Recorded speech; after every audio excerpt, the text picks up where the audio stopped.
Hi guys, and welcome to the Adventure Bite. Today we're going to be making one of my favorite dinner recipes. This is teriyaki sauce. This is a very easy way to make teriyaki sauce with ingredients that you probably already have in your house. There are a lot of authentic teriyaki sauce recipes out there that utilize ingredients that most people don't have around the house, and I didn't have them around the house one evening and was trying to make teriyaki sauce at home. So that is how this teriyaki sauce came about. This is more of an Americanized version of teriyaki sauce, but it's really, really tasty. It's something that my kids eat all the time. And so I'm gonna show you how to do this with, first off, just 3 ingredients. After that, we're gonna jump into how you can build this sauce into a little bit more flavorful version of the sauce with different ingredients depending on what you've got at home.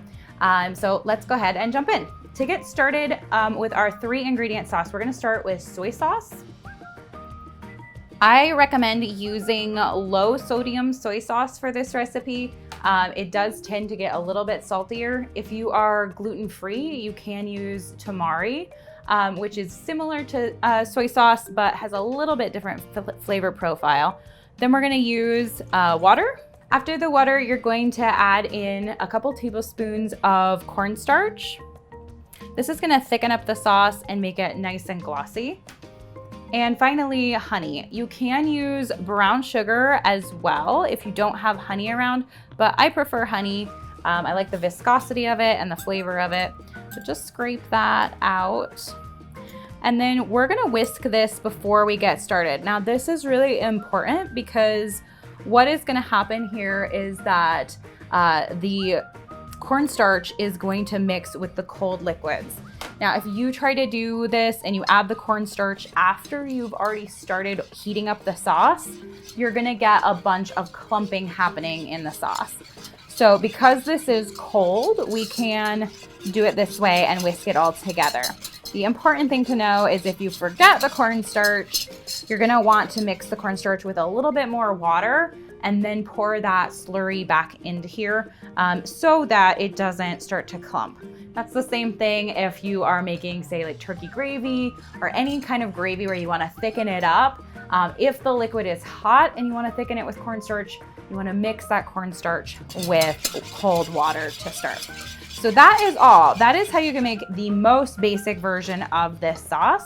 We're gonna turn it on medium heat and let it start to bubble, and that's gonna thicken up in there and get a nice viscosity going. If you have a few more ingredients around your house, you can definitely make this a more exciting sauce. This does work. We'll use this for things like marinades. We'll use this for brushing on chicken, things like that. But I tend to like to put other ingredients in there. So that being said, we're gonna jump into kind of how your options work here. So you wanna add a little bit of acid. So right now what we're using here is rice wine vinegar. This is my favorite go-to acid. We keep it in the pantry all the time. But if you don't have rice wine vinegar, you could use a little bit of any other vinegar. You can also use a little bit of wine. So traditional teriyaki sauce is made with mirin and sake, which most people don't have around. Those are white wines of sorts within there. Then we're gonna add a little bit of pineapple juice. If you don't have pineapple juice, you can use orange juice. You could use any kind of juice that you have around the house. That's just gonna add a little bit more sweetness to it, which is definitely a more American kind of idea with this, but most people like that added sweet. Then you want some kind of aromatics. So if you've got ginger around, use fresh ginger. If you've got garlic around, use fresh garlic. You could use a little bit of minced onion. That's not traditional, but it is something that we've done in the past. For this, we're gonna use a little bit of minced garlic and we're gonna use a little bit of grated ginger. And then I like to use a little bit of canned pineapple. This is just, again, something that makes it a little bit more sweet. It gives it a little bit of texture there. My kids really like it. And so it makes it a really family-friendly way to make this happen. If you don't have anything like that, you can use other types of like jarred fruit, like a little bit of mandarin orange. You can use a little bit of fresh orange in there. Really, the sky's the limit if you're getting creative with what's in the pantry. We're gonna let this cook down now, and it's gonna thicken up. So we'll let that boil for a little bit here until the sauce starts to thicken. And then we'll show you how to get this onto some different dinner ideas to get this on the table. So now that the sauce has thickened, you can see it's bubbling. It's got a nice thick consistency. It will thicken more once it stands. So you wanna take it off a little bit before it actually looks as thick as you'd want it. So this kind of consistency here will make a nice thick marinade. You can pull it off even sooner if you want more of a traditional style teriyaki, but this is the thicker kind of glazed teriyaki that you want. Now we are gonna add in a little bit of sesame seeds. You can use fresh sesame seeds just like this, or you can take these and toast them, or buy toasted sesame seeds and mix those in just like that.